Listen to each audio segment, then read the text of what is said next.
చదువుదాం. మరలా చదివి మనం దేవుని వాక్యంలోనికి వెళ్దాం. మత్తయి సువార్త 6వ అధ్యాయం 6వ వచనంలో, నీవు ప్రార్థన చేయనప్పుడు నీ గదిలోనికి వెళ్ళి తలుపు వేసి రహస్యమందున్న నీ తండ్రికి ప్రార్థన చేయము.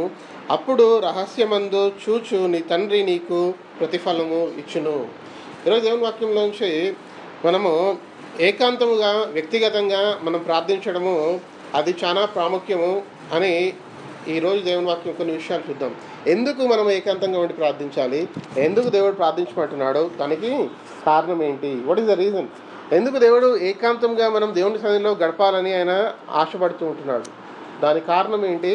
కొంతమంది వ్యక్తులను మనం చూద్దాం దేవుని వాక్యంలోంచి. వారు ఏ రీతిగా ఏకాంతంగా దేవుని సన్నిధిలో ఏ రీతిగా సమయం గడిపారు, ఆ సమయం ఎందుకు ప్రాముఖ్యమైంది వారికి, ఆ సమయంలోంచి వారు ఏ విధంగా ఫలితం పొందారు అని కొన్ని విషయాలు మనం దేవుని వాక్యంలో చూద్దాం. దాంట్లో మేము చిన్న ప్రార్థన చేసుకుందాం. ప్రార్థన చేసుకుని దేవుని వాక్యాన్ని మనం ధ్యానం చేద్దాం. ప్రేమగల తండ్రి, పరలోక దేవా, మీకు వందనాలు స్తోత్రాలు చెల్లిస్తుంటున్నాం. ఇదిగో దేవా, ఏకాంత ప్రార్థన, నీతో సమయం గడపడము అది మాకెంతో శ్రేష్టమైనది, మాకెంతో అది దేవా మరి ఉపయోగకరమైనది, మాకెంతో దీవెనకరమైనదిగా ఉంటుంది. అవును ప్రభా దేవా, మరి మీతో మేము సమయం గడపడానికి ఈరోజు దేవా మరి మేము ప్రేరేపించబడి మీతో సమయం ఎక్కువగా గడిపేవారిగా మమ్మల్ని చేయమని అడుగుతుంటున్నాం. దేవా మరి మీ వాక్యం ద్వారా మీరు మమ్మల్ని బలపరచమని అడుగుతుంటున్నాం. ఈ దేవా దయతో మీరు మమ్మల్ని జ్ఞాపకం చేసుకోమని అడుగుతుంటున్నాం. దేవా మరి మీ ముందు మేము దేవా మరి నిలబడి మోకాళ్ళ నుండి దేవా మరి మేము ప్రార్థించేవారిగా మమ్మల్ని మీరు సిద్ధపరచమని, ప్రార్థన వీరులుగా మమ్మల్ని చేయమని అడుగుచు, ప్రార్థన ఆలకించమని యేసు నామములో అడుగుచున్నాం తండ్రి, ఆమేన్. మత్తయి సువార్త 6వ అధ్యాయం 6వ వచనంలో యేసు ప్రభు మనకి ఒక గొప్ప విషయాన్ని ఆయన తెలియజేస్తున్నాడు, ఒక మంచి విషయాన్ని తెలియజేస్తున్నాడు. ఆ విషయము ఏంటి అంటే ఇది ఒక రహస్యము అని నేను చెప్పొచ్చు. ఇది యేసు ప్రభు మనకు తెలియజేసిన ఒక గొప్ప రహస్యమైన మాట అని నేను చెప్పగలుగుతాను, అంత స్పష్టంగా, అంత ఖచ్చితంగా. ఎందుకు అంటే ఇది ఒక క్రైస్తవుడిగా మనలో ఏ జీవితము ఉండాలి అంటే దేవునితో ఏకాంతముగా గడిపే జీవితం మనం కలిగి ఉండాలి. చాలా ప్రాముఖ్యమైంది ఏకాంతంగా దేవునితో గడిపే జీవితం. దేవా నేను ఒక్కటిగా ఉన్నప్పుడు నేను ఒక్కడినే నీతో నేను సమయం గడిపి నాలో ఉన్న వేదనని, నాలో ఉన్న భారముని, నాలో ఉన్న ప్రార్థనని, మనవుల్ని నీ ముందు ఉంచే వ్యక్తిగా నేను ఉంటాను అని మనము ఆ రీతిగా ఉండేవారిగా తప్పకుండా ఉండాలి. యేసు ప్రభు చెప్పిన అది మనకి ఇచ్చిన ఒక గొప్ప అది రహస్యపు మాట అని నేను చెప్పగలుగుతాను. ఎందుకు అంటే ఈ లోకంలో మనం జీవిస్తూ ఉన్నప్పుడు దేవా నేను చాలాసార్లు ప్రతి ఒక్క వ్యక్తి వాళ్ళు ఫ్రెండ్షిప్ డే వస్తుంది, ఫ్రెండ్స్ ఏం చేస్తారంటే వారి ఫ్రెండ్స్తో ఉండాలనుకుంటారు. లేకపోతే ఇంకా వేరే వాళ్ళు ఉంటారు, మ్యారేజ్ అయిన వాళ్ళు ఏమనుకుంటారంటే నేను నా భార్యతో ఉండాలి, నేను నా భర్తతో ఉండాలని చాలా ఆశ ఉంటుంది. అయితే దేవుడు మనల్ని సృజించాడు, దేవుడు మనల్ని తన పోలిక చొప్పున తను చేశాడు. ఆయన ఏమని కోరుకుంటున్నాడంటే మనల్ని చూసి మనము ఆయనతో సహవాసం చేయాలి అని ఆయనకు కూడా ఎంతో ఆశగా ఉంటుంది. మనము ఆయనని అడగాలి అని ఆయన వేచి ఉంటాడు. ఎప్పుడైతే మనము ఏకాంతంగా అడుగుతామో తప్పకుండా ఆయన ఇచ్చేవాడై ఉంటాడు. కానీ మనము అడిగేవారిగా ఉండాలి. అందుకే యేసు ప్రభు తాను ఏమంటున్నాడంటే మత్తయి సువార్త 6వ అధ్యాయం 6వ వచనంలో, నీవు ప్రార్థన చేయనప్పుడు నీ గదిలోనికి వెళ్ళి తలుపు వేసి రహస్యమందున్న నీ తండ్రికి ప్రార్థన చేయము. అప్పుడు రహస్యమందు చూసి నీ తండ్రి నీకు ప్రతిఫలం ఇచ్చును. మనం ప్రతిఫలం పొందుకోవాలనుకుంటున్నామా? ఇదిగో దేవా నేను నీకోసం జీవిస్తున్నాను, నాకు నువ్వు నన్ను నడిపించు, నువ్వు నన్ను బలపరచు, నువ్వు నన్ను ఆశీర్వదించని అడుగుతాం అనుకుంటున్నావా? ఇది మనం ఏకాంతంగా ఉండి అడగడం చాలా ప్రాముఖ్యం. మనం దేవునితో సన్నిధిలో గడిపి మనం అడగడం చాలా ప్రాముఖ్యం. మనం ఎన్నో విషయాల గురించి చాలా బాధపడుతూ ఉంటాం, కృంగిపోతూ ఉంటాం. అయితే మనం ఏకాంతంగా ఉండి దేవుని సన్నిధిలో ఆ భారం అంతా మనం దేవుని మీద ఉంచగలము, అది చాలా ప్రాముఖ్యం. మనము మోకాళ్ళ మీద ఉండి ప్రార్థించడం అనేది చాలా ప్రాముఖ్యము. యేసు ప్రభు తాను ఈ లోకంలో ఉన్నప్పుడు ఈ లోకానికి తెలియజేసిన విషయం ఏంటంటే ఇదిగో నేను తండ్రితో సహవాసం చేస్తున్నాను అని తెలియజేస్తూ ఉంటాడు. తండ్రియు నేను ఏకమై ఉన్నాము అని తెలియజేస్తూ ఉంటాడు. ఎప్పుడు ఏకమై ఉంటారు వారు? ఎప్పుడైతే యేసు ప్రభు తాను తండ్రితో మాట్లాడుతూ ఉంటాడో, తండ్రి దగ్గర నుంచి తాను ఆ మాటల్ని అందుకుంటూ ఉంటాడో, వారు ఏకమై ఉండి వారు సంభాషణలో ఉంటారు. మన ప్రార్థనలో మనం ఉన్నప్పుడు ఏం జరుగుతుంది అంటే ఇదిగో దేవునితో మనము సంభాషణ కలిగి ఉంటాము. దేవునితో మనము ఆ యొక్క గొప్ప ఆదరణను మనం పొందుకుంటాం. ఒకసారి మనం ఆలోచించండి, మనం ప్రార్థించినప్పుడు స్టెఫెన్ ప్రార్థించినప్పుడు తాను ఏమన్నాడంటే ఇదిగో దేవా నాకేం కనిపిస్తుంది అంటే పరలోకమందు తండ్రి కుడి పార్శ్వమున యేసు ప్రభు కూర్చొని ఉండడము నేను ఆత్మపూర్ణుడిగా నేను చూస్తున్నాను అంటాడు. తాను అంటే తనలో ఎంతగా ప్రార్థన అనే ఒక ఆశ తనలో ఉంది అనేది అక్కడ కనిపిస్తుంది. తను ఎంత భారం కలిగి ఉన్నాడు అనేది అర్థమవుతుంది. యేసు ప్రభువు చెప్పిన ఒకటే ఒక మాట, తను ఏమంటున్నా అంటే, మీరు గదిలోనికి వెళ్ళండి, మీ తలుపు వేసుకోండి, మీరు ఎంత సమయం గడపాలనుకుంటున్నారో మీరు గడపండి. చిన్న చిన్న చిన్న మాట, ఏమి పెద్ద మాట ఏం లేదు అందులో. ఏమనుందండి, మీరు గదిలోనికి వెళ్ళండి, మీ తలుపు వేసుకోండి, మీరు ఎంత సమయం గడపాలనుకుంటున్నారో మీరు ఆ సమయాన్ని ఏం చేయమంటున్నాడు, గడపండి అంటున్నాడు. చాలా జాగ్రత్తగా ఉందాం. ఎంత సమయం మీరు గడపాలనుకుంటున్నారో అంత సమయం గడపచ్చు. ఎవరైనా డిస్టర్బ్ చేసే వాళ్ళు ఎవరు ఉండరు. ఒక పోస్టర్ చూసా నేను బైబిల్ షాప్కి వెళ్ళినప్పుడు, ఏమంటే ఐఎమ్ ప్రేయింగ్ డోంట్ డిస్టర్బ్ అని తలుపుకి అతిపెట్టచ్చు. ఐఎమ్ ప్రేయింగ్ డోంట్ డిస్టర్బ్ కదా.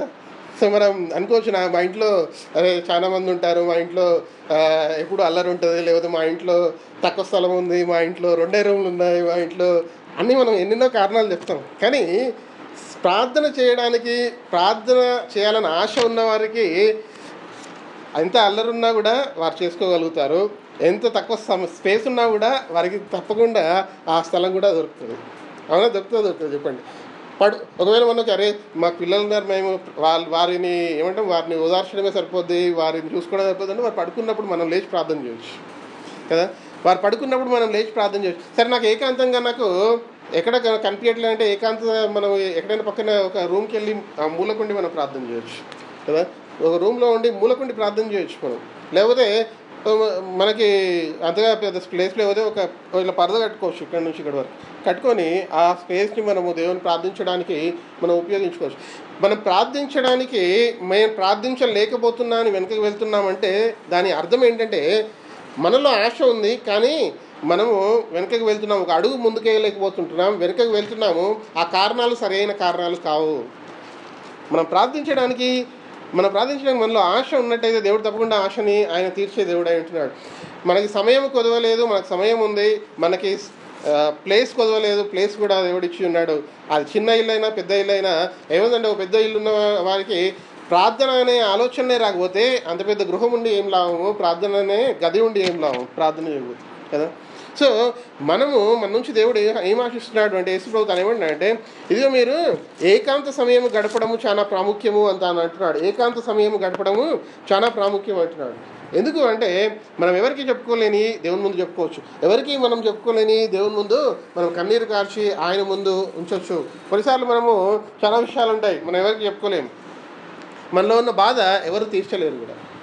2 విషయాలు, మాటలు ఎవరికి చెప్పుకోలేము, అందులో ఉన్న బాధ ఎవరు పరిపూర్ణంగా తీర్చలేరంటే అర్థం ఏంటి, వారు చెప్పుతున్న మంచి మాటలు మనకు సరిపోవు, మనల్ని ఆదరించలేవు. కానీ యేసు ప్రభువు మనతో అంటున్న మాట ఏంటంటే, మరలా చదువుదాం, నీవు ప్రార్థన చేసినప్పుడు నీ గదిలోనికి వెళ్ళి తలుపు వేసి రహస్యమందున్న నీ తండ్రికి ప్రార్థన చేయము, అప్పుడు రహస్యమందు చూచి నీ తండ్రి నీకు ఏమిస్తాడంట, నువ్వు కార్చిన కన్నీరుకి ఆయన ప్రతిఫలం ఇస్తాడు, నువ్వు చేసిన ప్రార్థనకి ఆయన ప్రతిఫలం ఇస్తా అంటున్నాడు. ప్రతిఫలం అంటే మనం ఎంతగా దేవుని సన్నిధిలో అడుగుతుంటున్నామో దానికి తగిన ప్రతిఫలం ఇస్తాడంట. ఒకసారి 3 వ్యక్తులు 4 వ్యక్తులు చూద్దాం, మనకు టైం సరిపోయినట్టయితే. మొదటి వ్యక్తి మనం దేవుని వాక్యంలో నుంచి చూసినట్టయితే మనకి హన్నా కనిపిస్తుంది. ఒకసారి మనం తన జీవితాన్ని ఒకసారి చూద్దాం. తాను చేసిన ప్రార్థన అది బహు గొప్ప ప్రార్థన ఉంటుంది. తను చేసిన ప్రార్థన అది చాలా వేదనకరమైన ప్రార్థన, వేదనలోంచి వచ్చిన ప్రార్థన ఉంటుంది.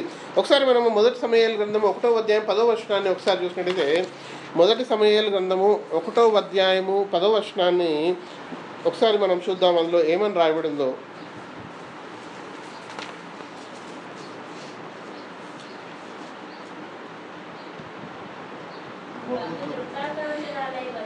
బహు దుఃఖాక్రాంతురాలై వచ్చి యెహోవా సన్నిధిని ప్రార్థన చేయుచు బహుగా ఏడ్చుచు. అక్కడ చాలండి, ఎలాగొచ్చిందంటే హన్నా దేవుని సన్నిధికి బహు దుఃఖాక్రాంతురాలై వచ్చి యెహోవా సన్నిధిని ప్రార్థన చేయుచు బహుగా ఏడ్చుచు అని తను అంటుంది. చూసారా, బహు దుఃఖాక్రాంతులారై బహు దుఃఖముతో తాను వేదంతో వచ్చి ఉంది అని అక్కడ గుర్తు చేయబడుతుంది. మనం కూడా మన జీవితంలో చాలాసార్లు మన జీవితాల్లో కూడా ఎంతో దుఃఖకరమైన పరిస్థితులు మన జీవితంలో కనబడవచ్చు, మన జీవితంలో ఉండొచ్చు, రావచ్చు. వచ్చినప్పుడు మనం ఏ రీతిగా మనం ప్రార్థించే వారిగా ఉండాలంటే ఏదో ఏకాంతంగా మనం ప్రార్థించే వారిగా ఉండాలి. తన గురించి ఏమని రాయబడింది, తన మనసు ఏ రీతిగా ఉందంటే అది పగిలిపోయింది ఉంది, అది పగిలిపోయిన హృదయంగా ఉంది. ఎందుకు అంటే తనతో ఉన్నవారు తనని బాధిస్తూ ఉంటున్నారు. ఎందుకు బాధిస్తున్నారు అంటే తన హృదయం నొచ్చుకుపోతుంది. అయ్యో దేవా, నాకు ఈ బాధ ఏంటి, ఆ శ్రమ ఏంటి. మనం మత్తయి సువార్త 6వ అధ్యాయం 6వ వచనం చదివాం. దేవుడు రహస్యమందున్న ఆయన చూసిన ప్రార్థనకి ప్రతిఫలం ఇస్తా అంటున్నాడు. ప్రతిఫలం అంటే మనం అడిగేదానికి మనం ఏ విధిగా అడుగుతున్నామో మనం అడిగేదానికి ఆయన దానికి ఆన్సర్ ఇస్తా అంటున్నాడు, ప్రతిఫలం ఇస్తున్నాడు. ప్రతిఫలము అంటున్నాడు అంటే దేవా, ఎంతగా నేను అడిగినట్టయితే నువ్వు ఇస్తావంటే నీ హృదయము నాకు ఎంతగా నీకు మొరపెడుతుంది అని నీ హృదయాన్ని దేవుడు చూస్తాడంట. ఒకసారి హన్నా గురించి చూద్దాం. తను ప్రార్థన చేస్తుంటే మనుషులకు ఏ రీతిగా అనిపించిందో చూద్దాము, దాంతో దేవునికి ఏ రీతిగా అనిపించిందో ఒకసారి చూద్దాం. మనం దాంతో వచనం చూసినట్టయితే 11వ వచనం చదివినట్టయితే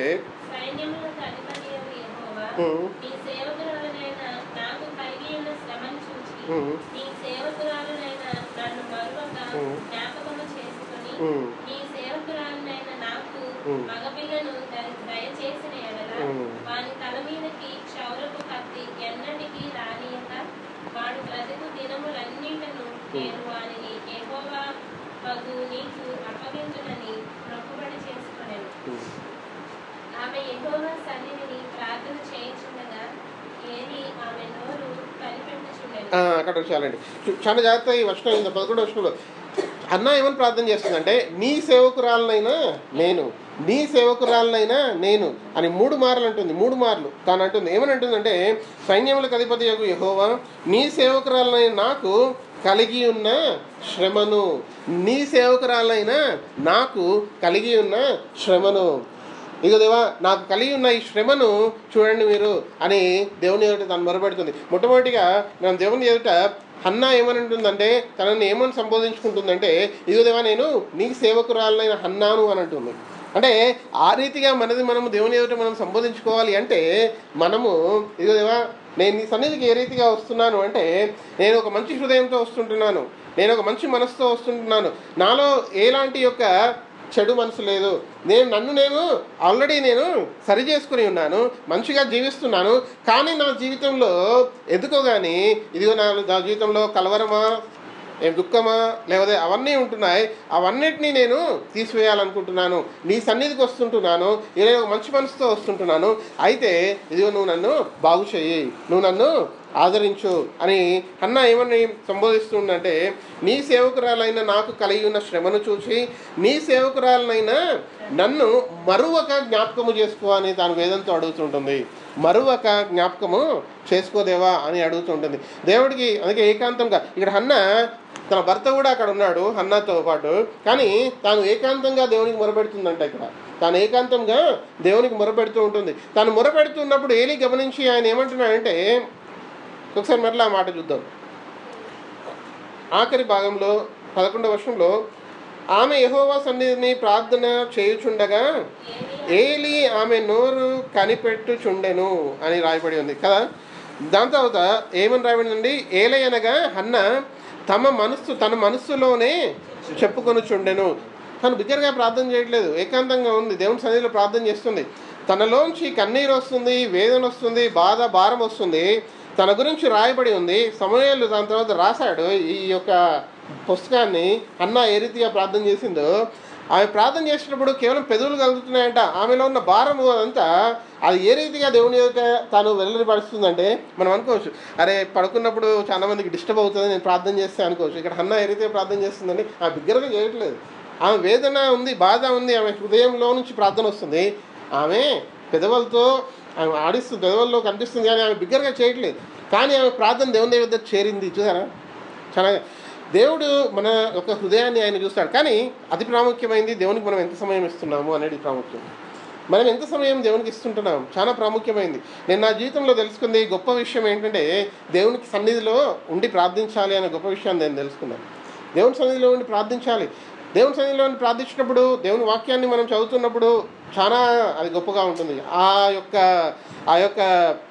యొక్క అనుభూతి, అది యొక్క దేవుని దగ్గర నుంచి పొందుకునే ఆ శక్తి అది చాలా గొప్పగా ఉంటుంది. నేను ఎంతోమంది మనం ఈ లోకంలో చూస్తున్నాం. మనం చూస్తున్న బిల్లీ గ్రామ్ బ్రదర్ని చూసినట్టయితే ఆయన కూడా దేవుని సన్నిధిలో ప్రార్థించి అంత గొప్ప బలాన్ని పొందుకొని ఉన్నాడు. ఏసన్నను చూసినట్టయితే ఆయన దేవుని సన్నిధిలో ప్రార్థించి ఎంత గొప్పగానో ఆయన ముందుకెళ్ళి ఉన్నాడు. అంతేకాకుండా మన ముందున్న ఎంతమంది దైవజనులు, మన పాస్టర్లను చూడండి, ఆయన చూసినట్టయితే ఆయన ప్రార్థన అంటే చాలా చాలా చాలా పొద్దున్నే లేచి అందరి గురించి ప్రార్థన చేస్తూ ఉంటాడు. నేను ఎప్పుడైనా ఇక్కడికి వచ్చినప్పుడు సఫీల్ కూడా ఉన్నప్పుడు ఉదయాన్నే లేచి ప్రార్థన చేస్తూ ఉంటాడు. ఉదయాన్నే లేచి ప్రార్థన చేసినప్పుడు నేను ఎన్నో మార్లు ఆయన్ని ప్రార్థన చేస్తూ ఉన్నప్పుడే చేస్తూ ఉండగా చూసాను. ప్రార్థన అనేది అంత అవసరమైంది మనకి. ప్రార్థన అనేది చాలా ప్రాముఖ్యమైంది. ప్రార్థన అనేది ఒకవేళ మనము యవన కాలంలోనే మనకు అలవాటు అయిపోవడం అంటే అది రోజు చేస్తాం, మర్చిపోం. మనం బ్రష్ చేసుకోవడం మనం మర్చిపోం కదా. మనం ప్రార్థన చేయడం మర్చిపోకుండా ఉన్నట్టయితే మనం చాలా గొప్పగా ఈ లోకంలో మనం ముందుకెళ్ళగలుగుతాం. అంతే ప్రార్థన అనేది అంత ప్రాముఖ్యమైంది. హన్నా కూడా ఎవరి దగ్గరకు వచ్చి తాను మొరబెడుతుంది అంటే దేవుని దగ్గరకు వచ్చి తాను మొరబెడుతూ ఉంటుంది. తాను ఏ రీతిగా ప్రార్థన చేస్తుందంటే తాను బిగ్గరగా చేయట్లేదు, తన హృదయంలో తాను ప్రార్థన చేస్తుంది. ఏలీ చూసినప్పుడు తన పెదవులు కదులుతూ ఉంటున్నాయి అంతే.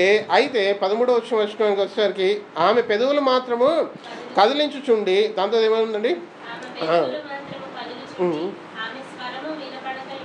ఉండెను. అక్కడ వచ్చానండి.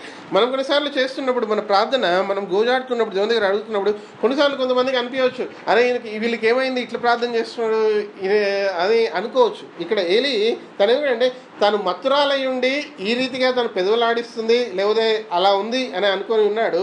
కానీ హన్నా యొక్క ప్రార్థన ఏ రీతిగా ఉందంటే దేవునికి అది చాలా ఇష్టపూర్వకంగా ఉంది. అందుకే ప్రతిఫలం ఇచ్చాను అంటున్నాడు దేవుడు. అక్కడ ప్రతిఫలం ఇచ్చాను అంటున్నాడు. హన్నా చేసిన ప్రార్థన అది ఎంత గొప్ప ప్రార్థన అంటే ఈ ప్రార్థన నాకు చాలా ఇష్టం. నన్ను మొట్టమొదటిసారిగా నేను సమూయేలు గ్రంథం చదివినప్పుడు ఈ ప్రార్థన చూసినప్పుడు నేను చాలా కదిలింపబడ్డా. దేవా, హన్నా చేసిన ప్రార్థన అది ఏ రీతిగా ఉందంటే లోకము తనని ఎంతో వేధించింది, ఎంతో ఎంతో ఎంతో ఘోరమైన మాటలు అంది. ఆ మాటల్ని చూసి తాను ఎవరి దగ్గరికి వెళ్ళిందంటే ఇదిగో తాను దేవుని దగ్గరికి వచ్చింది, ఏకాంతంగా ప్రార్థించింది. ఏకాంతంగా ప్రార్థించినప్పుడు మనుషులకు ఏమనిపించిందంటే అక్కడ ఉన్న ఏలీకి తాను యాజకుడై ఉంటున్నాడు, ఈమెంటి మత్తురాలై ఉండి ప్రార్థిస్తుందా, ఆమె ఏమన్నా మత్తు తాగిందా అనే ఒక ఆలోచన వచ్చింది దానికి. కానీ దేవుని ఎదుట ఆ ప్రార్థన ఏ రీతిగా చేరిందంటే అది ఒక ధూపం వలె చేరింది. అది ఆ అడగడం ఏ రీతిగా ఉండే అంటే దేవుని సన్నిధిని అది కిందికి దించేలాగా ఉంది. ఆ రీతిగా మనం ప్రార్థించేవారిగా ఉండాలి, ఆ రీతిగా మనం అడిగేవారిగా ఉండాలి. మనలో ఒక సంతృప్తి కలుగుతుంది, ఆ రీతిగా మనం అడగాలి. హన్నా గురించి ఇంతగా రాయబడింది. 14వ వచనం చూసినట్టయితే దాని తర్వాత ఏమని రాయబడిందో ఒకసారి చూద్దామండి.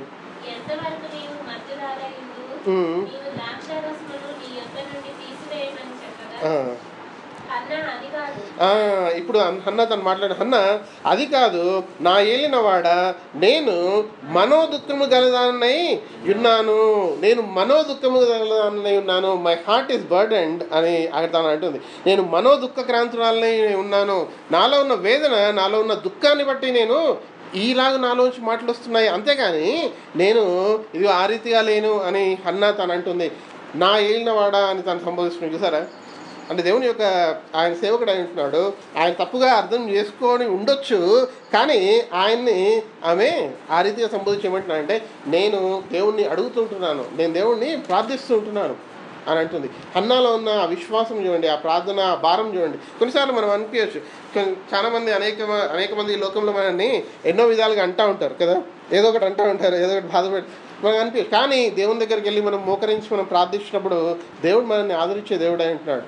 ఆ ఆదరణ మనకు కావాలి. హన్నా గురించి మనకు తెలుసు, దానిపైన వర్షాల్లో ఉంటుంది. తనతో పాటు ఇంకో స్త్రీ ఉంది. ఆ స్త్రీ అనే మాటలకి హన్నా వేదన పడి తన భర్త దగ్గరికి వెళ్ళి తను ఏమంటుందంటే ఇదిగో నన్ను చాలా ఈ మాటలు అంటున్నారంటే తన భర్త ఏమంటాడంటే నేను నీకున్నాను కదా, నీకు ఇంకా పిల్లలు ఎందుకు అని అంటాడు.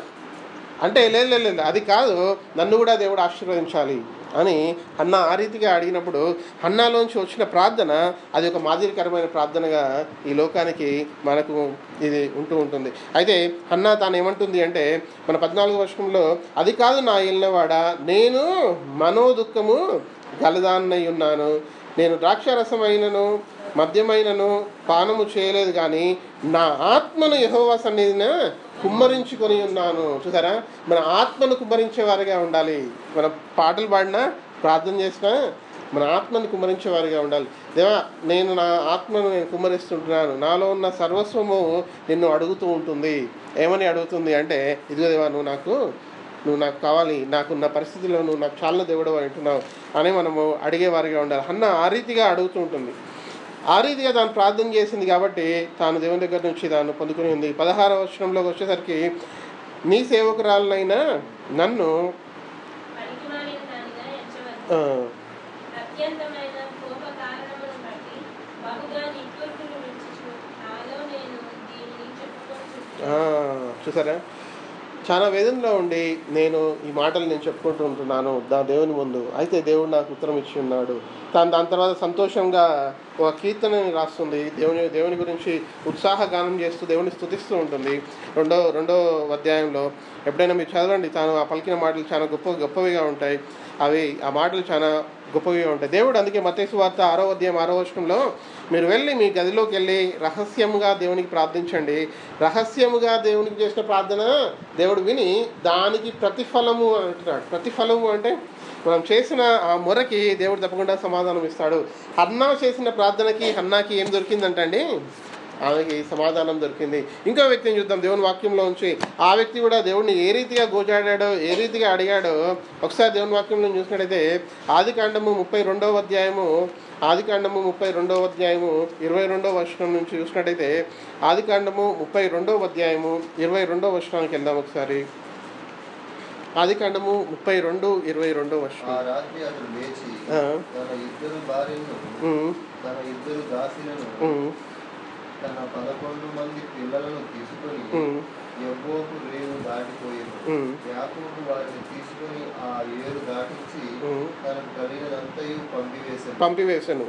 24 వచనం. యాకోబు ఒక్కడు మిగిలిపోయాను. ఒక నరుడు తెల్లువారు వరకు అతనితో అక్కడ చూడండి. యాకోబు తన యొక్క కుటుంబాన్ని అంతా తీసుకొని తిరిగి వస్తున్నాడంట. తిరిగి వస్తుంటే వాళ్ళ అన్నను చూసి చాలా భయమైందంట యాకోబుకి. మా అన్న నన్ను ఏ రీతిగా నేను అన్నను మోసం చేశాను, మా అన్న నన్ను ఏం చేస్తాడో అని భయపడుతూ ఉంటాడు. ఆయనలో ఉన్న వేదన చూడండి, ఆయనలో భయం ఉంది.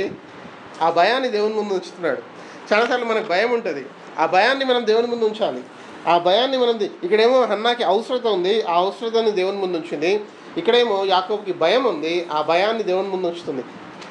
ఆ భయాన్ని దేవుని ముందు ఉంచినప్పుడు యాకోబుకి ఏం కలిగిందో ఒకసారి చూద్దాం. యాకోబు చాలా భయపడుతున్నాడు. దేవా, ఇదిగో నేను మా అన్న దగ్గరికి వస్తున్నాను, మా అన్న నన్ను మోసం చేశాడు, నేను మరలా వస్తున్నాను, కానీ నేను మా అన్న దగ్గరికి వెళ్ళాలంటే చాలా భయం అవుతుంది. ఆయన చాలా బలవంతుడై ఉండాలి, ఆయన దగ్గర చాలా సైన్యం ఉండాలి, నేను ఆయన దగ్గరికి వెళ్ళడానికి భయపడుతున్నాను. అయితే ఇదిగో నా పిల్లల్ని అందరినీ పంపించాను, నా కుటుంబాన్ని అంతా పంపించాను, నేను ఒక్కడనే మిగిలినప్పుడు నాకు గుర్తొచ్చేది ఏంటి అంటే ఇదిగో దేవునికి ప్రార్థించాలి అని గుర్తు రావడం. మనం ఒక్కరమే ఉన్నప్పుడు మనకు గుర్తు రావాల్సింది ఏంటి అంటే మనము దేవునికి ప్రార్థించాలి అని గుర్తు రావడం, మనకి జ్ఞాపకం రావాలంట. ఏమని రాయబడిందంటే 32వ అధ్యాయము 24వ వచనంలో యాకోబు ఒక్కడు మిగిలిపోయాను అని రాయబడింది. ఏమనుందండి? యాకోబు ఒక్కడు మిగిలిపోయాను అని ఉంది కదా. ఒకడు మిగిలిపోయాను. మనకు చాలాసార్లు మన ఏకాంతంగా ఉండే సమయం మనకు దొరుకుతుంది కదా. మన పిల్లలు స్కూల్కి వెళ్ళినప్పుడు మనం ఒకరమే ఉండి ప్రార్థించే వారిగా సమయం ఉంటుంది. అదే కాకుండా మనము అందరు పడుకున్నప్పుడు మనం ప్రార్థించవచ్చు, ఉదయాన్నే లేచి మనం ప్రార్థించవచ్చు కదా. ఇన్ని సమయాలు మనకు దేవుడు ఏకాంతంగా గడపడానికి ఇస్తుంటున్నాడు, ఎన్ని సమయాలు ఇస్తున్నాడు. అయితే మనము ప్రార్థించే వారిగా ఉండాలి. యాకోబు ఏ రీతిగా ప్రార్థించాడు అని మనం చూద్దాం. యాకోబు అంటే పేరు మోసగాడని దాని అర్థం వస్తుంది. యాకోబు అంటే దాని పేరు మోసగాడని అర్థం వస్తుంది. అక్కడ వరకు యాకోబు ఆ ప్రార్థన చేయకంటే ముందు వరకు యాకోబు ఆయన మోసగాడుగానే ఉన్నాడు. కానీ ఎప్పుడైతే ఆ బలమైన ప్రార్థన ఒకసారి చూద్దాం, తన యొక్క ప్రార్థన తను ఆ ఏకాంత సమయాన్ని గమనించాడు. ఆ ఒక్కరోజు తాను మార్చబడి ఉన్నాడు. ఒక్కరోజు చాలు మార్చబడ్డాను. ఆ ఒక్కరోజు చాలు మనల్ని దేవా, నేను ఈ రోజు నుంచి నీ యొక్క బలాన్ని పొందుకోవడము అది ఎందుకో నా జీవితంలో అది మారిపోయింది, అది నాకు చాలా కొత్తగా అనిపిస్తుంది, నాలో ఉన్న బలము శక్తి అది ఇంతకుముందు ఉన్నట్టు లేదు, అది ఎందుకో కొద్దిగా ఎక్కువగా అనిపిస్తుంది అని మనకు అలాంటి సంతృప్తి మనలో కలిగే విధంగా మనం ఉండాలి. అందుకే యాకోబు తాను ఏమంటున్నాడంటే 24వ వచనంలో యాకోబు ఒక్కడు మిగిలిపోయాను, అతనితో పెనుగులాడను, దాని తర్వాత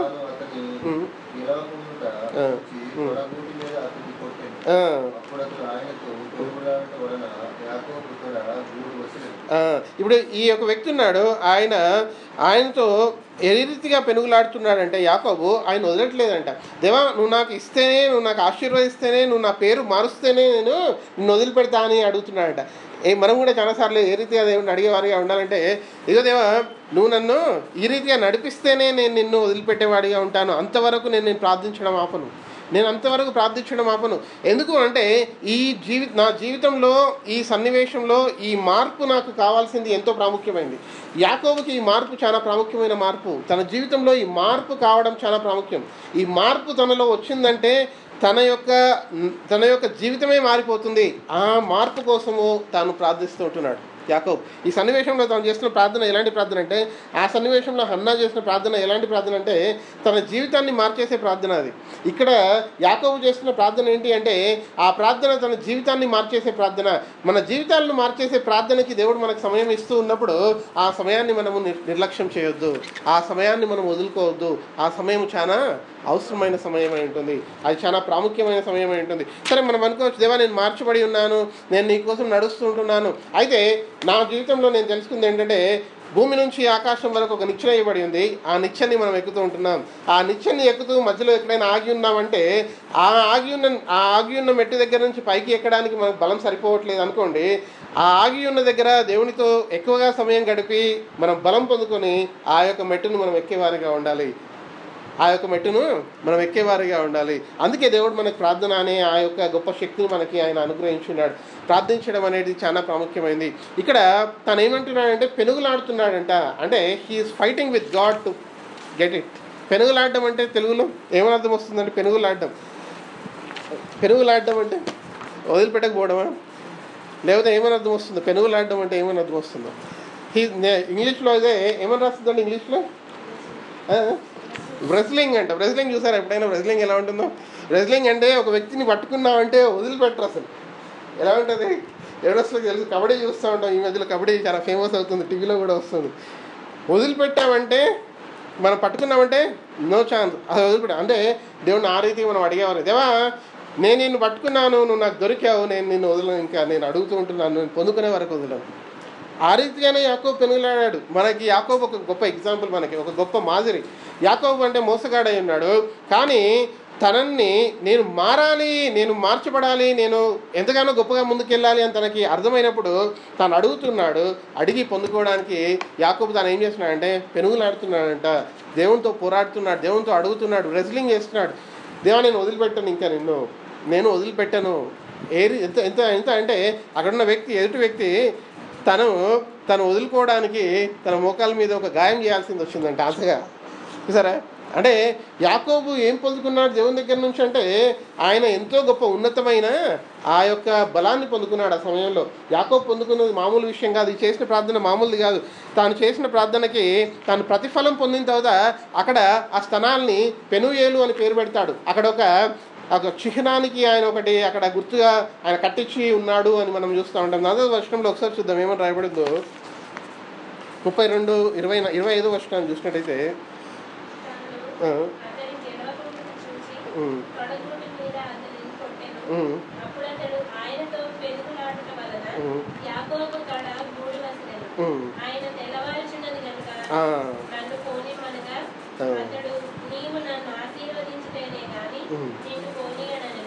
చూసారా?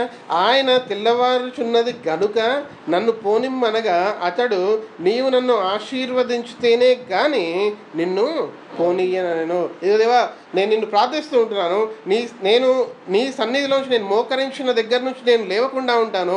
ఎప్పుడైతే నాలో నువ్వు నన్ను తప్పకుండా ఆశీర్వదిస్తావని ఆ నిశ్చయిత నాలో కలుగుతుందో అప్పటి వరకు నేను మోకాల మీద నేను ప్రార్థించే వ్యక్తిగా ఉంటాను అని మనము ఆ రీతిగా మన హృదయాన్ని మనం సిద్ధపరచుకొని దేవుని దగ్గర మోకరించి అడిగేవారిగా ఉండాలి. మనం చాలా ప్రాముఖ్యమైంది. నేను నా జీవితంలో తెలుసుకుంది ఏంటంటే, ఏకాంతంగా ఉండి ఒక్కరమే ఉండి ప్రార్థించడము ఎంతో గొప్ప విషయం అని నేను తెలుసుకొని ఉన్నాను. ఎందుకు అంటే అది చాలా ప్రాముఖ్యమైన అవసరత అయి ఉంటుంది, అది చాలా ప్రాముఖ్యమైన విషయం అయి ఉంటుంది. ఏకాంతంగా మనం బలం పొందుకొని అందరిలో మనం ప్రార్థన చేద్దాం, తప్పకుండా దేవుడు మనల్ని ఇంకా గొప్పగా నడిపిస్తాడు. ఏకాంతంగా మనం దేవుని దగ్గర బలం పొందుకొని మనము ప్రార్థన చేసి సమయం గడిపి మనం అందరిలో వచ్చి ప్రార్థన చేద్దాం, తప్పకుండా దేవుడు మనల్ని ఆయన బలవంతంగా నడిపిస్తాడు. చార్లెస్ స్పర్జన్ అనే ఆ యొక్క దైవజనుడు తాను ఏమంటాడంటే, నేను గొప్పగా వాడబడుతున్నా అంటే దానికి కారణం ఏంటంటే నా గురించి ప్రార్థించే వాళ్ళు అనేక మంది ఉన్నారు కాబట్టి నేను వాడబడుతున్నాను అంటాడు. ఆయనకు ఒకటి ప్రేయర్ వారియర్ రూమ్ ఉండేదంట. అంటే ఆయన వెళ్ళి బోధించే టైంలో కొంతమంది ఉండి ఆయన గురించి ప్రార్థన చేసేవారంట. ఇప్పుడు ఆ రీతిగా ప్రార్థన అంటే అంత గొప్ప విషయం, ప్రార్థన అంటే అంత గొప్ప అంశమై ఉంటుంది. ప్రార్థన అనేది అందుకే మనకి యేసు ప్రభు తాను ఏమంటున్నాడంటే, మీరు గదిలోనికి వెళ్ళి రహస్యంగా మీ తండ్రిని అడగండి, రహస్యంగా మీ తండ్రి అడిగిన ప్రార్థన ఆయన విని తగిన ప్రతిఫలాన్ని ఆయన ఇస్తా అంటున్నాడు. ప్రతిఫలము అని అంటున్నాడు కదా. సో అలాంటి ప్రతిఫలం మనం పొందుకునే వారిగా ఉండాలి. ఇక్కడ యాకోబు పొందుకుంటున్నాడు. ఉదయానైనా కూడా తన ప్రార్థనలోంచి లేవట్లేదంట. రాత్రంతా ప్రార్థించాడు. ఉదయానైనా కూడా ఆ ప్రార్థనకి ఆయన జవాబు రాకపోతే అప్పుడు కూడా వదలకపోతే అక్కడున్న వ్యక్తి, ఇదో దేవా నువ్వు నన్ను ఆశీర్వదించి అడిగినప్పుడు సరే నీ పేరేంటి అని అడుగుతాడంట. ఆ వ్యక్తి నీ పేరేంటి అని అడుగుతాడంట. ఏంటండి నీ పేరేంటి అని అడిగినప్పుడు నేను యాకోబును అని అంటే, నువ్వు ఈరోజు నుంచి యాకోబు కాదు, నువ్వు ఇజ్రాయేల్ అని పేరు నువ్వు పెట్టబడుతుంది. చూసారా, యాకోబు అంటే మోసగాడని తనకు తెలుసు యాకోబుకి. అయితే యాకోబు తను ఏమంటున్నాడంటే, ఇదిగో నీ పేరేంటి అంటే కన్సర్లో మనం దేవుడు అడుగుతాడు నీ పేరేంటి, నువ్వేం చేస్తున్నావు అంటే మనం కూడా కరెక్ట్గా మనము సమాధానం చెప్పేవారిగా ఉండాలి. అలా సమాధానం చెప్పినప్పుడు తప్పకుండా దేవుడు మనల్ని ఆయన ఆశీర్వదించే దేవుడు అంటున్నాడు కదా. సో అందుకే దేవుని వాక్యంలో మనం చూసినట్టయితే యేసు ప్రభు తాను ఏమంటున్నాడంటే మత్తయి సువార్త 6వ అధ్యాయం 6వ వచనంలో, మనం ఎంతగా ప్రార్థిస్తే అంతగా ప్రతిఫలం పొందుకుంటాం. ఏమనుందండి, ఎంతగా ప్రార్థిస్తే అంతగా ప్రతిఫలము మనం పొందుకునే వారిగా ఉంటాం. తండ్రి నీకు ప్రతిఫలం ఇచ్చును, రహస్యమందు చూసు నీ తండ్రి నీకు ప్రతిఫలం ఇచ్చును. అందుకే ప్రార్థన చేయడము చాలా ప్రాముఖ్యమైంది.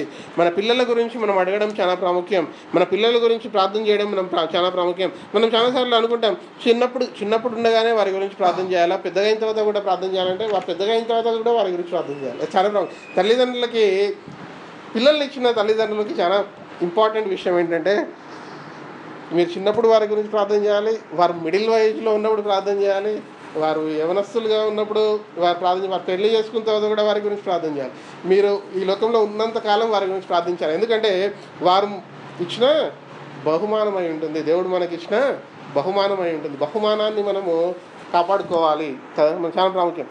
మనం ప్రార్థించే వారిగా ఉండాలి. పిల్లల గురించి ప్రార్థించడము, ఒక తల్లికి 10 మంది పిల్లలంట, 10 మంది గురించి ప్రార్థించాడు అంట, 10 మంది సేవకులు 10 మంది గురించి ప్రార్థించాడు కదా, చాలా ప్రాముఖ్యం. అందుకే యేసు ప్రభు తాను ఏమంటున్నాడంటే, మీలో భారం ఉంది, మీరు ఏ లోకంలో చేస్తున్నారు, తప్పకుండా భారం ఉంటుంది, బాధ ఉంటుంది, శ్రమ వేదన ఉంటుంది, అయితే అవన్నిటిని మీరు నా ముందు ఉంచండి, అందుకే దేవుడు నేను తప్పకుండా మీకు ప్రతిఫలం ఇస్తాను అని అన్నాడు. యాకోబు చేసిన ప్రార్థన ఆయన్ని మార్చేసింది, ఆయన్ని గొప్పగా చేసింది. ఆయన గొప్పగా యాకోబుకి దేవుడు ఎంతగానో ఆశీర్వదించాడు. ఆయన పేరు ఇశ్రాయేలుగా మార్చబడింది అని అంటుంది, ఇశ్రాయేలుగా మార్చబడి ఉంది కదా. సో ఆ రీతిగా హన్నా చేసిన ప్రార్థన అది గొప్పగా ప్రార్థన ఉంటుంది. మనకి ఇంట్లో మనకు ప్రార్థన చేసుకోవడానికి చాలాసార్లు మనం చాలా వెనుకకు వెళ్తూ ఉంటాం కదా. మనం ప్రార్థన చేసుకుందాం అనుకుంటేనే ఏదో ఒక డిస్టర్బెన్స్ వస్తూ ఉంటుంది, ఏదో ఒక ఆటంకం వస్తూ ఉంటుంది, ఎవరో మనల్ని పిలుస్తూ ఉంటారు, లేకపోతే ఏదో ఒక మనకి ఇబ్బంది వస్తూ ఉంటుంది. అయితే ఆ ఇబ్బందుల్ని అన్నిటినీ అధిగమించుకొని మనం ప్రార్థనకి కూర్చున్నామంటే మనం ఒక ముందడుగు వేసినట్టు, చాలా గొప్ప ముందడుగు వేసాం అన్నట్టు. ఆ ముందడుగు ఎలాంటి ముందడుగు అంటే మనల్ని ఇంకా బలంగా దేవునిలోనికి తీసుకెళ్లే ఆ ముందడుగు ఉంటుంది. ఇంకా బలంగా మనల్ని వాడుకోవడానికి దేవుడు మనల్ని సిద్ధపరుస్తున్నాడు అనే ఒక సూచన అయి ఉంటుంది. సో ప్రార్థన అనేది అంత గొప్పది. అయితే దేవుడు మనల్ని ప్రార్థించమంటున్నాడు. ఆయన ప్రార్థించినప్పుడు దేవుడు తప్పకుండా మనము గొప్పగా ప్రతిఫలము మనము పొందుకునే వారిగా ఉంటామని దేవుడు ఆయన మనల్ని అంటున్నాడు. లూకాసు వార్త 6వ అధ్యాయం 21వ వచనాన్ని ఒకసారి చూద్దాం. లూకాసు వార్త 6వ అధ్యాయము 21వ వచనాన్ని ఒకసారి చూసినట్టయితే, లూకాసు వార్త 6వ అధ్యాయము 21వ వచనము,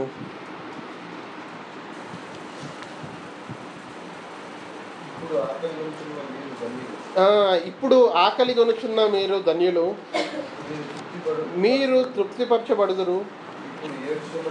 ఇప్పుడు ఏడ్చుచున్న మీరు ధన్యులు, మీరు నవ్వుదురు. ఇప్పుడు ఆకలి కొన మీరు ధన్యులు, మీరు తృప్తిపరచబడుదురు. ఇప్పుడు ఏడ్చుచున్న మీరు ధన్యులు, మీరు నవ్వుదురు. ఎప్పుడు మనము దేవుని కోసం ఆకలి కలిగి ఉండాలి, అప్పుడు తప్పకుండా తృప్తిపరచబడతాం. ఎప్పుడు దేవుని సన్నిధిలో మనము ప్రార్థించేవారిగా ఉండాలి, ఆయన ఎదుట కన్నీరు కార్చేవారిగా ఉండాలి, తప్పకుండా మనము నవ్వేవారిగా ఉంటాం కదా.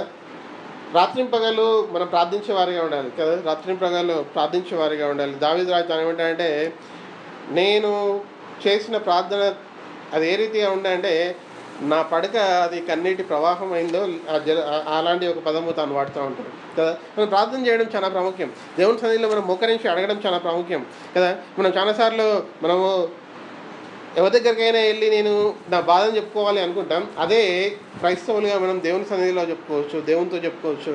అయితే అది చాలా ఆదరణకరంగా ఉంటుంది, అది చాలా మనల్ని నడిపించే విధంగా ఉంది. అందుకే ఈ మాట ఏమనుందంటే, ఎప్పుడు మనం ఆకలి కలిగి ఉండాలంట. ఎప్పుడు దేవుని యొక్క వాక్యం కోసం మనము ఆకలి కలిగి ఉండాలి.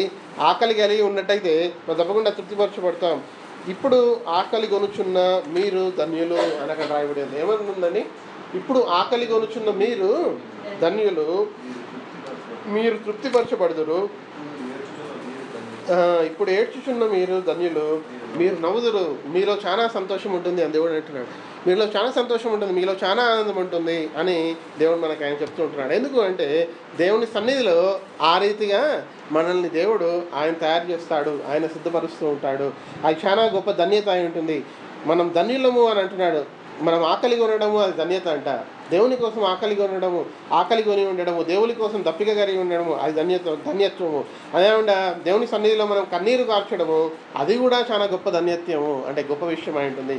It's a blessing for us. మనం దేవుని సన్నిధిలో మోకరించి ప్రార్థించడము, ఏకాంతంగా ప్రార్థించడము అది మనకి ఆశీర్వాదకరం, అంటే గొప్ప ఆశీర్వాదకరం. ఆ గొప్ప ఆశీర్వాదకరం మనం పోగొట్టుకోవద్దు అని దేవుని సన్నిధిలో మీకు ఈ వాక్యం ద్వారా నేను తెలియజేయాలనుకుంటున్నాను. ఇంకా ఇద్దరు వ్యక్తులు ఉన్నారు దేవుని సన్నిధిలో, వారు ఏ రీతిగా వారు ప్రార్థించారో. కానీ మనము వచ్చే ఆదివారం వారి గురించి మనం చూద్దాం. ఒకవేళ దేవుని చిత్తం అయితే, లేకపోతే వేరే వాక్య భాగాన్ని చూద్దాం. అయితే ఒక్కరమే మనము ఉన్నప్పుడు ఆ సమయాన్ని మనము ఉపయోగించుకుందాం. చాలా మంచి సమయం అది. చాలా దేవునితో మనం అడగవచ్చు, చాలా మాట్లాడవచ్చు, చాలా మనం వెతకొచ్చు దేవుని సన్నిధిలో ఉండి. నేను నా జీవితంలో నేను ఏం చేస్తానంటే, దేవుని యొక్క ఈ పాటలు మనకి ఎంతో దగ్గరగా ఉన్నాయి. గొప్ప గొప్ప దైవజనులు నేను చిన్నప్పుడు ఉన్నప్పుడు, అరే ఎంతోమంది పాటలు పాడే వాళ్ళు వస్తున్నారంటే వాళ్ళ మీటింగ్స్కి ఎప్పుడు పోయి వినాలా అని అనిపించేది నాకు. ఆ పాటలు ఇప్పుడు మన చేతుల్లో ఉన్నాయి, ఎప్పుడు మనం వినొచ్చు. వారి యొక్క పాడిన స్వరముతో వారు పాడిన పాటలు మన చేతుల్లో ఉన్నాయి, అవి వినొచ్చు. వింటూ దేవుడిని ఆరాధించవచ్చు, ఆరాధిస్తూ దేవుడిని ప్రార్థించవచ్చు, అడగొచ్చు. మనం దేవుని సన్నిధిలో మనం కూర్చొని ఆ రీతిగా మన హృదయాన్ని కుమరిస్తూ ఉంటే సమయం అనేది మనకు తెలియదు. ఇక్కడ యాకోబుకి సమయం తెలియలేదు. దేవునితో పెనుగులాడుతూ ఉన్నప్పుడు ఆయన రాత్రి అయిపోయి పగలైపోయింది. ఆయనకు అర్థమయ్యే విషయం ఏంటంటే, అరే పగలైపోయింది అని, కానీ నేను ఇంకనూ వదలను నన్ను ఆశీర్వదించే వరకు. అందుకే దేవుని సన్నిధిలో మనము అడగడము చాలా ప్రాముఖ్యము. కొన్నిసార్లు మనము దేవుని సన్నిధిలో అడుగుతూ ఉన్నప్పుడు మనం బిగ్గరగా పాటలు పాడినప్పుడు కూడా పర్వాలేదు, ఎందుకంటే బయట వారు కూడా విని, అరే వీరేంటి ఇంత మధురమైన పాటలు పాడుతున్నారు అని అనుకుని వారు కూడా వినడానికి ఆశపడుతూ ఉంటారు కదా. సో అందుకే దేవుని సన్నిధిలో మనము అడగడం చాలా ప్రాముఖ్యం. ఏకాంతంగా ఉండి ప్రార్థించడం చాలా ప్రాముఖ్యం. కొన్ని నిమిషాలు ఈ దేవుని వాక్యము ఏదైతే విని ఉన్నామో, అవును ప్రభా దేవ, మరి నేను దప్పికొనుచున్నాను, నేను ఆకలి కొనుచున్నాను, నన్ను తృప్తిపరచు.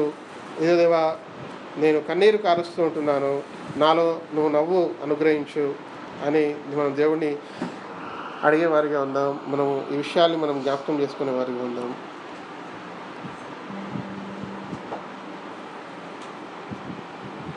ఏకాంత ప్రార్థన మన జీవితాల్లో కొదువైపోతుంది కాబట్టి మనము దేవునికి దూరం అయిపోతుంటున్నాం. సో ఏకాంత ప్రార్థన అది చాలా ప్రాముఖ్యమైనది.